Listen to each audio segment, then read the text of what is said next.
नमस्कार दोस्तों, क्राइम तक में आपका स्वागत है। बात करते हैं धर्मस्थला की। एक गवाह सामने आता है और आरोप लगाता है कि उसने 50 से ज़्यादा डेड बॉडीज़ अलग अलग जगहों पर दफनाई है।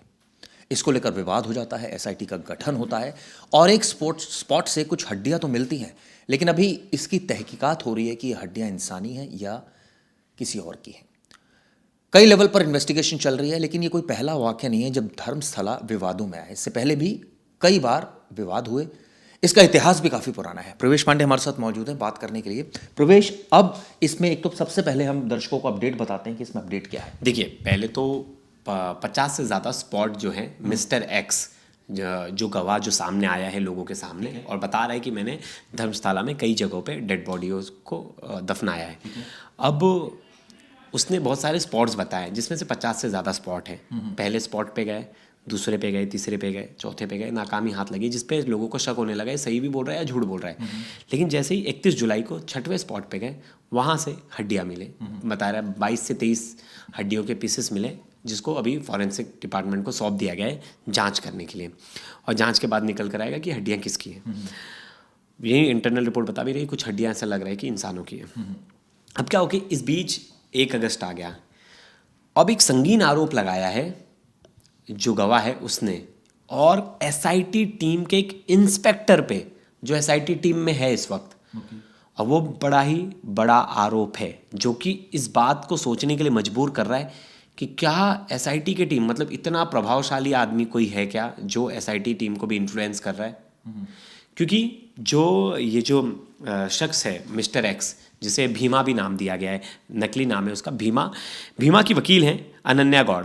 अनन्या गौड़ ने एक लेटर लिखा है। वो लेटर डीजीपी को लिखा है, पुलिस महकमे को लिखा है, और उन्होंने बताया एक एसआईटी का ऑफिसर है जो धमकी दे रहा है। 1 अगस्त की रात को धमकी दिया मिस्टर एक्स को और कहा कि इस केस से पीछे हट जा, अपना एक बयान जारी कर दे, बोल कि मैंने किसी के कहने पे ये सब चीज़ें बताई हैं, मेरा इससे कुछ लेना देना नहीं है, और किसी और को फंसा देने तो तू फंस जाएगा, तुझे जेल हो जाएगी, तेरे को हम तो अरेस्ट भी करेंगे। और इतना ज़्यादा धमकाया। और हमारे जो क्लाइंट है, मतलब जो मिस्टर एक्स है, उसका 1 अगस्त की रात को वीडियो भी बना लिया।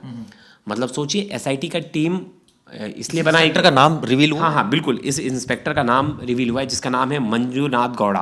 और खुद वो लेटर में उसका नाम भी लिखा गया और बताया गया कि बाकायदा मांग की गई है कि इस इंस्पेक्टर को तुरंत इस इन्वेस्टिगेशन से बाहर किया जाए। और जिस एसआईटी टीम को गड़े मुर्दे उखाड़ने हैं, वो तो पूरा केस बंद करने की फिराक में चल रही है।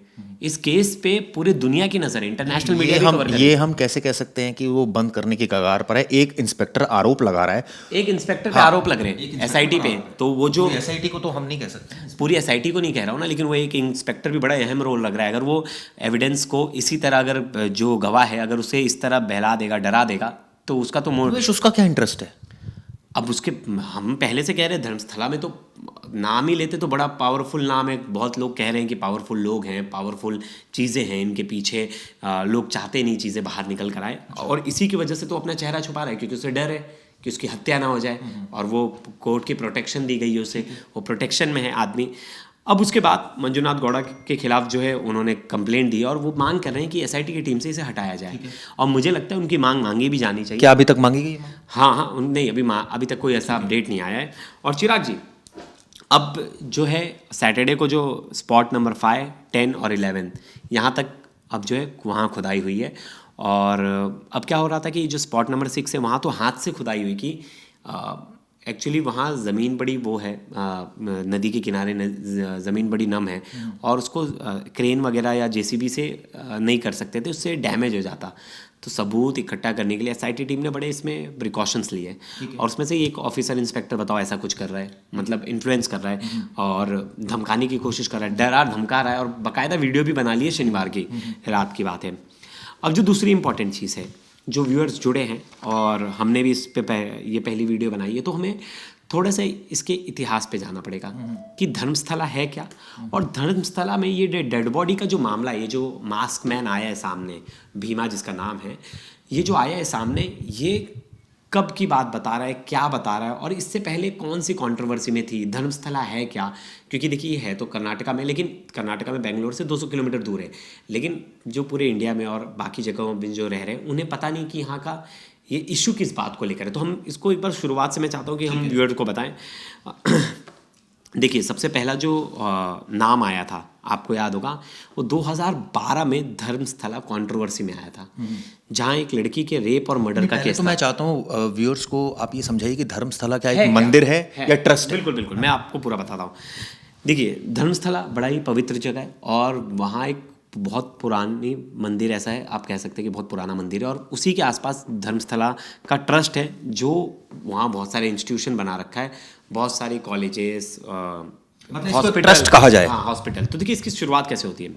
ये बेंगलुरु से 250 किलोमीटर दूर है, 240 किलोमीटर। 17th सेंचुरी से पहले यहाँ एक मंदिर था जो अभी भी है। वो मंदिर जो है वो प्राइवेट लोग चलाते थे, प्राइवेट लोगों के हाथ में इसका संचालन था। फिर क्या होता है कि एंग्लो मैसूर वॉर होता है। एंग्लो मैसूर वॉर के बाद वो जो है एडमिनिस्ट्रेटिव पावर जो होती है वो दे दी जाती है भारत में पहली बार जैन समुदाय के लोगों को, जैन लोगों को दे दी जाती है, और जो पूजा करने की अथॉरिटी वो ब्राह्मण्स को दी जाती है। अब जी धर्मस्थला इतना बड़ा हो जाता है कि बताया ना आपको, हॉस्पिटल कॉलेजेस वगैरह सब बन जाते हैं, मतलब बहुत किलोमीटर में फैला हुआ इलाका। अब धर्मस्थला की जो भागदौड़ थी वो जैन फैमिली को दी थी, वो फैमिली थी हेगड़े फैमिली, और वही फैमिली अभी तक पूरा कंट्रोल, एडमिनिस्ट्रेटिव पावर का कंट्रोल उन्हीं के पास है। अभी जो धर्मस्थला की जो देखरेख कर रहे हैं, जो एडमिनिस्ट्रेटिव पावर है, वो 21वीं पीढ़ी है, आप समझ लीजिए, जैन फैमिली। मतलब आप सोचिए कितना पुराना मंदिर है, कुल कितना मिलाकर जैन समुदाय के एक पर्टिकुलर पीढ़ी है जिसने फैमिली, हेगड़े फैमिली है, जिसने इसका संचालन आज तक संचालन किया है। और अब जो राज्यसभा के शायद एमपी हैं। हाँ, बिल्कुल। अब देखिए, अब जो इनका हेड होता है उसको बोला जाता है धर्माधिकारी। तो जो इसके धर्माधिकारी हैं, मतलब जो एडमिनिस्ट्रेटिव हेड हैं, उनका नाम है वीरेंद्र हेगड़े, जो कि बाकायदा राज्यसभा मेंबर हैं और पद्म विभूषण से अवॉर्डेड भी हैं। और कहा जाता है कि अच्छा पावरफुल फैमिली है ये, और 10,000 से ज़्यादा की आबादी है धर्मस्थला में, और 10 लाख से ज़्यादा लोग यहाँ दर्शन करने आते हैं। यहाँ बहुत सारे लोग बोलते हैं कि धर्मस्थला मंदिर से बहुत ज़्यादा हेल्प मिलता है, शादी हो गया, ब्याह हो गया, ट्रस्ट से इलाज हो गया, गरीबों को खाना पीना, बहुत सारी ऐसी चीज़ें हैं जो ट्रस्ट हेल्प करती है, और वहाँ के लोग बाकायदा इस बात को बोलते भी है, एडमिट भी करती है। अब देखिए कॉन्ट्रोवर्सी कहाँ से शुरू हुई। सबसे पहली जो ऐसी कंट्रोवर्सी थी जो लोग बाहर तक आ गए, मतलब लोग आप समझ के सड़क तक आ गए, वो कंट्रोवर्सी थी 2012 की। 17 साल की एक स्टूडेंट जिसका रेप और मर्डर हुआ, ऐसा आरोप लगा, और उसकी जांच हुई। पुलिस ने जांच की, लेकिन इतना ज़्यादा आक्रोश था लोगों में, तो आक्रोश को देखते हुए इस जांच को सीबीआई को सौंप दी गई। पुलिस ने जिस आरोपी को अरेस्ट किया था उसका नाम था संतोष राव, लेकिन वो मेंटली स्टेबल नहीं था, मेंटली इल था बेचारा, और उसे इन्होंने कोर्ट के सामने प्रोड्यूस कर दिया। 2023 आते आते कोर्ट ने उसे बरी कर दिया। बोला तुमने गलत आदमी को गिरफ्तार किया, हिरासत मिला। कोर्ट ने यहाँ तक ये भी ऑर्डर कर बोला कि जो ऑफिसर्स थे उनकी जाँच होनी चाहिए जिन्होंने इसमें भाग लिया। और बहुत लोगों का आरोप था, लोकल लोगों का, कि इस केस को मैनिपुलेट किया गया पावरफुल लोगों से, और इसके वजह से अभी तक उनके आरोपी को सज़ा नहीं मिली। तो आखिरकार उस लड़की को मारा किसने, अभी तक उसके आरोपी। अब इसके बाद जो दूसरा विवाद था वो था इसी ट्रस्ट में, इसी धर्मस्थला ट्रस्ट में 2 लोग थे जो कि पहले से जुड़े हुए थे, और बहुत पहले से उनका नाम भी था, KS नाइक और राम रंजन राव, ये 2 लोग थे। अब क्या हो गया, ये जैन मैनेजमेंट से इनका डिस्प्यूट हो गया, दोनों का लड़ाई हो गई, दोनों में जम भी नहीं रहा था, और दोनों में आपस में बैर बढ़ते गया, जिसके बाद ये अलग हो गए ट्रस्ट से अलग हो गए। तो इन्होंने एक नया ट्रस्ट बनाया जिसका नाम था नागरिक सेवा ट्रस्ट। अब इस ट्रस्ट के बाद इन्होंने आवाज़ उठानी शुरू कर दी धर्मस्थला के खिलाफ। पुलिस में कंप्लेंट देना शुरू कर दिया, कोर्ट में कंप्लेंट देना शुरू कर दिया, मीडिया में बोलना शुरू कर दिया, सोशल मीडिया पे लिखना शुरू कर दिया, और मीडिया में तमाम तरह के बातें बताने लगे कि ये मर्डर करके इन्होंने बहुत लोगों की बॉडी दफनाई है, ये ज़मीन हड़पने के लिए मर्डर किया गया है, रेप, ऐसे तमाम तरह के आरोप जो हैं वो लगाए गए। किनके तरफ से? KS नाइक के, जो सोमनाथ नाइक है उनके तरफ से। अब सोमनाथ नाइक के खिलाफ 2021 में एक कंप्लेंट होती है, FIR होती है कि ये मंदिर की प्रतिष्ठा पर और मंदिर के नाम पर ये वो कर रहे हैं, बदनाम कर रहे हैं, धर्मस्थला के नाम को बदनाम कर रहे हैं और उसकी इमेज को ख़राब कर रहे हैं। जिसके बाद ये जेल भी जाते हैं, 3 महीने जेल में रहते हैं और जेल के बाद ये निकल कर आते हैं तो फिर एक्टिव हो जाते हैं और फिर ये बोलना शुरू कर देते हैं और ये कई कंप्लेंट करते, कई राज खोलने लगते हैं, बोलते हैं कि इससे पहले भी बहुत सारे लोगों की यहाँ हत्या हुई है, मर्डर हुआ है ज़मीन को लेकर, इन तमाम तरह की चीज़ों को लेकर, और जिसको लेकर वो आरोप लगाते हैं।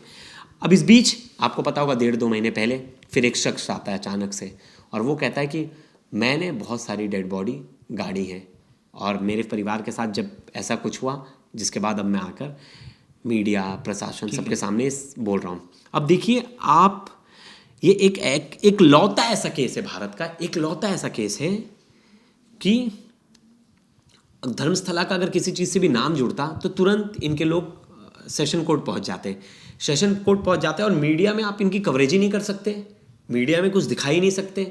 8,000 से ज़्यादा मीडिया चैनल्स पे इन्होंने वो किया, नोटिस भेजा कि उनका वो लिंक हटाया जाए और कोर्ट ने ऑर्डर भी कर दिया। नहीं तो ये धर्मस्थला के खिलाफ, ठीक है, ये जो कोर्ट में लोग गए, क्या ये दो लोग थे जिनका आप जिक्र कर रहे हैं? एक तो राव रंजन, हाँ, ये दोनों गए, ये तो कंप्लेंट कर ही रहे थे, कोर्ट में कंप्लेंट कर रहे थे बहुत सारी। लेकिन ये जब शख्स आया, मैं बता रहा हूँ, फिर इन्होंने एक तरह से कि धर्मस्थला का नाम ही नहीं आना चाहिए कहीं भी मीडिया में, किसी भी चीज़ में, और इन्होंने सेशन कोर्ट से उसके लिए बाकायदा ऑर्डर लिया है। लेकिन इस पर कर्नाटका हाईकोर्ट ने बोला कि नहीं, ये तो ऐसा तो नहीं हो सकता कि इतनी, मतलब मीडिया की फ्रीडम पर एक तरह से भारत में ऐसा मुझे लगता है इमरजेंसी के बाद ऐसा पहली बार होगा कि इस तरह से किसी केस की आप रिपोर्टिंग ही नहीं कर सकते। यहाँ तक वो कर दिया था, बैन कर दिया गया एक तरह से कि रिपोर्टिंग नहीं कर सकते, कुछ बता नहीं सकते, कुछ दिखा नहीं सकते। और सोचिए 2 महीने से वो जो धर्मस्थला में वो जो शख्स है जो सामने आया, मिस्टर एक्स, वो बता रहा है अलग अलग स्पॉट पर, 6 नंबर स्पॉट से मिल भी गया और आने वाले समय में ऐसा कहा जा रहा है कि और भी स्पॉट से बहुत सारे कंकाल मिल सकते हैं। सवाल ये उठता है इसमें, ये जो मिस्टर एक्स है, ये क्या ऐसा तो नहीं कि किसी का मोहरा है? ये किसी का मोहरा या मोहरा नहीं है या है, ये तो बाद में चिराग जी डिसाइड होगा। अभी तो वो जो बात बता रहा है उस पर विश्वास करके हमें इन्वेस्टिगेशन करना पड़ेगा, क्योंकि धर्मस्थला पे पहले भी वो ठीक है। लेकिन अभी तक ये भी सच है कि कोई फॉरेंसिक रिपोर्ट अभी एक ही जगह मिले हैं और उसकी फॉरेंसिक रिपोर्ट अभी अवेटेड है। अभी चिराग जी 50 जगह 50 स्पॉट है, 50 स्पॉट है। अभी 6 नंबर से मिले ना 25 हड्डियाँ। अभी देखते हैं उनकी फॉरेंसिक रिपोर्ट आती है और धीरे धीरे इस पर जाँच होगी, क्या कुछ निकल कर आएगा, दूध का दूध और पानी का पानी। ये जो आपने क्रोनोलॉजी पूरी बताई कि जैन जो समुदाय हैं, इस वक्त जो राज्यसभा के मेंबर हैं, जिनका नाम आपने बताया कि वो एक्टिव हैं और वो इसका धर्माधिकारी हैं, मिस्टर हेगड़े। बिल्कुल। सवाल ये उठता है, वीरेंद्र हेगड़े जो आपने नाम बताया, इस बीच एक केस का भी आपने जिक्र किया जिसमें आपने कहा कि 12 में जिसमें एक्विटल हो गया।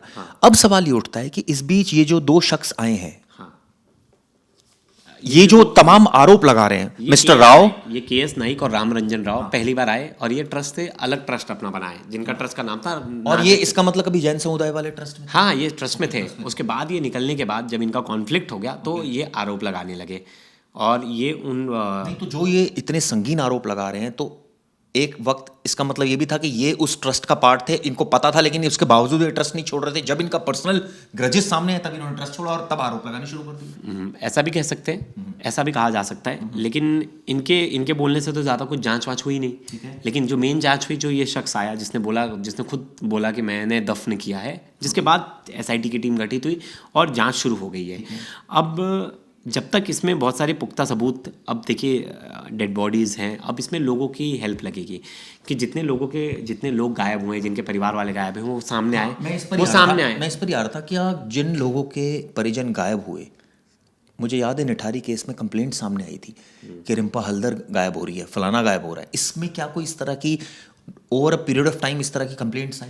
बहुत बार ऐसा बोला गया कि बहुत पहले तो बहुत सारी कंप्लेंट्स ली नहीं जा रही थी, जो आरोप लगाए गए कि सुनवाई नहीं थी, बहुत, हाँ, कोई सुनवाई नहीं होती थी। हाँ, पावर का इतना ज़्यादा वो था वहाँ कि किसका इन्फ्लुएंस था ना, कि किसी की कंप्लेंट नहीं ली जाती थी। वही तो ये बात बता रहा है जो ये दोनों भी हैं, ये राम रंजन राव, SK नायक, की कोई इनके खिलाफ कोई भी इंक्वायरी नहीं हुई, कुछ नहीं हुआ, कोई कंप्लेंट नहीं हुई और बहुत लोगों ने कंप्लेंट करने से कतराते रहे, डरते रहे। ये ड्यूरेशन प्रवेश सामने है कि किस ड्यूरेशन से किस ड्यूरेशन के बीच में ये बता रहे हैं कि इतनी डेड बॉडी इसने कुछ इस तरह का मिस्टर एक्स ने रिवील किया हो? देखिए 2-3 तरह की बातें बताया जा रहा है कि काफ़ी टाइम पहले अराउंड 10 साल हो गए और वो टाइम पीरियड जो है वो ज़्यादा टाइम पीरियड हो गया और उसी बीच इसने जो बताई है कि मैंने इतने सारी डेड बॉडी, और कहा जा रहा है कि इससे पहले भी होता आ रहा था इसी सब जगह पे जो उसका आरोप है। अब इसमें इंपॉर्टेंट चीज़ ये है कि अब इस केस में सबसे अहम क्या रहेगा?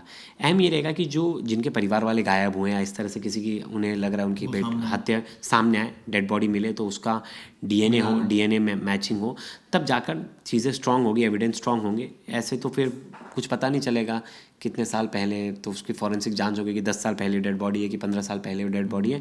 लेकिन जिस तरह से जांच हो रही है आने वाले समय में मुझे लग रहा है जो 6 नंबर स्पॉट से मिला और उन्होंने कह रहे हैं कि 13 नंबर स्पॉट पे भी बहुत ज़्यादा अभी भी नरकंकाल मिलने की आशंका जताई जा रही है कि मिल सकते हैं। और देखिए शनिवार तक 11 नंबर वाला जो स्पॉट है वहाँ तक तो इन्होंने खुदाई करी और अभी तक हमारे पास रिपोर्ट नहीं आई है कि वहाँ से क्या निकला है।